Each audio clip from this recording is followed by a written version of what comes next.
Kamaráti Pezínčania, ja vás opäť zdravím. Možno ste si všimli po Pezinku billboardy nášho týmu Spolu to dáme Pezínok aj s jeho kandidátom na primátora Tomášom Vlachovičom, ktorý hovorí o zdraví na dosah. Prečo je to tomu tak a prečo je to naša priorita? Ten dôvod je veľmi prostý. V nasledujúcich rokoch sa dá predpokladať, že obyvateľstvo Pezinku bude mať narastajúci trend. Samozrejme, jedným z ďalších aspektov, ktorý tomu pridáva, je aj migrácia.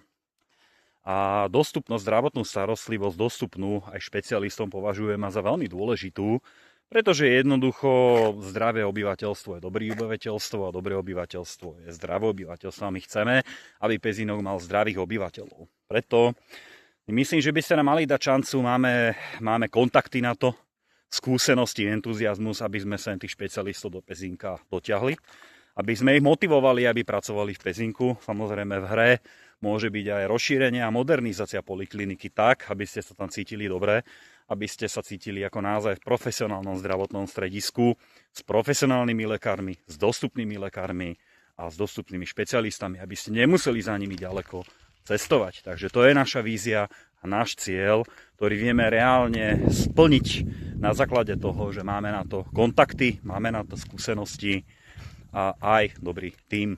Takže tak.